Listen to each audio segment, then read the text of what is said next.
Hey guys, welcome to my channel. This is Cyrus and I'm so happy today because I'm finally filming my first vlog on my channel, which I'm so excited about. Though it literally took me a while to film this video, but I'm beyond excited that I'm finally filming it. So make sure you guys subscribe to my channel by clicking the subscribe button down below, and might as well give this video a thumbs up as well. I also do have an Instagram at John Cyrus, so you might want to check it out and give it a follow. Once again, this is Cyrus and welcome to my channel.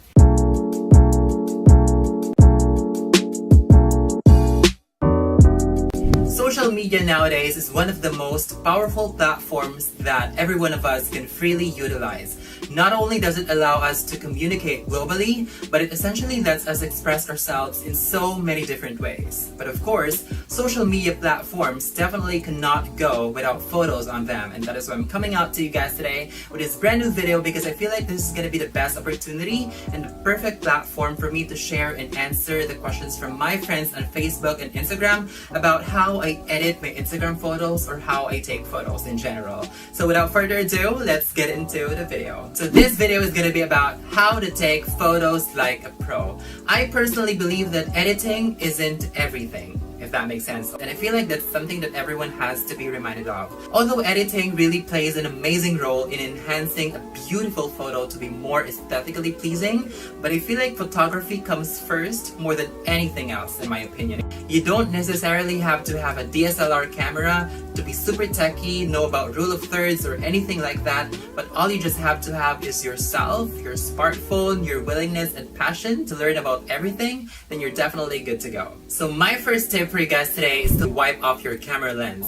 Well, this is very basic and simple, but I know for sure that not every one of us does this. So before taking a photo, make sure to check your camera lens, especially your phone, because we use our phone every day in almost every single minute of our lives, and we put it all over the place without really knowing that it collects dust, and it sometimes has some fingerprints, and that will absolutely make the photo quality really poor, and that's something that not every one of us notices. So before taking a photo, make sure to wipe off your camera lens to have a more professional looking photo. My second tip for you guys today is to take photos without posting them right away.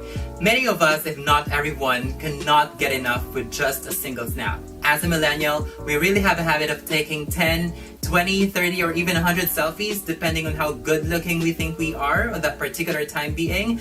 But God forbid, we're not posting them all on social media. I mean, that's okay though, that's a self-expression, but I feel like not everyone feels comfortable of seeing an array of millions of selfies, which I'm sure you don't either. So if you're taking a lot of photos, make sure to choose the best ones, or you could also play around with the angle just to sort of create more possibilities and have more variations for your photos, which is gonna be my third tip for you guys. Angle is everything, and I believe most of us look best on a certain angle, and therefore we should know which angle that works best for us.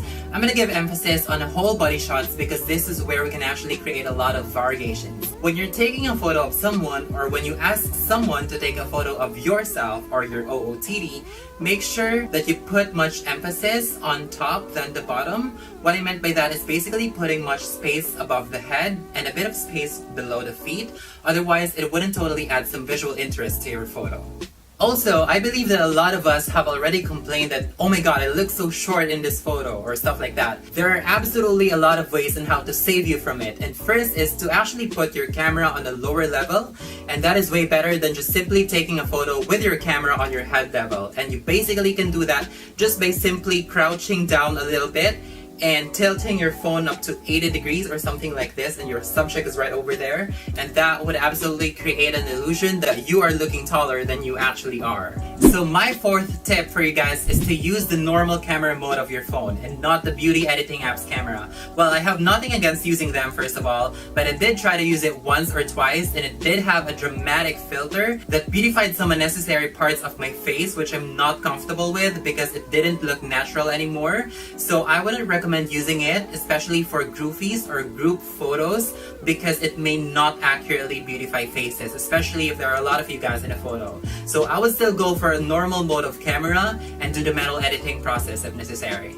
So last but not the least is to make sure that your image is sharp. So it basically starts from the moment that you turn your camera on. Don't click the capture button right away, because smartphones nowadays are very amazing that the camera adjusts to the subject that you want to take a photo of. So make sure that your camera has perfectly adjusted, or you can also tap on the subject that you want to photograph. Another thing that you need to put in mind when taking a photo is to make sure that your hands are in a very stable position. Otherwise, it would make your photo a bit shaky, most especially at night because our cameras are more sensitive when it's dark. But if you have already taken a photo and it's a bit blurry and you cannot do anything about it anymore, just manually sharpening the photo does the trick. I personally use VS Code Cam for sharpening my photos. You just have to scroll over to this side. You'll see exposure, contrast. You just have to find sharpen. And the intensity of the sharpness is just dependent on you. It's your discretion, but I personally adjust the sharpness to 3.5 out of 12 while I'm sharpening all of my photos, even if they are already clear, by the way, just to make them a lot clearer. But if not, then you might want to go up to 6 or 8, or it just depends on you. So that way it could elevate the quality of your photo and make your photo more aesthetically pleasing. So those are my 5 tips on how to take photos like a pro. Make sure you guys subscribe to my channel, and if you have any question, make sure to put them all down below. Who knows, I might be creating a video out of that question as well. So I think that's gonna be it for today, and I hope to see you guys next time. Bye!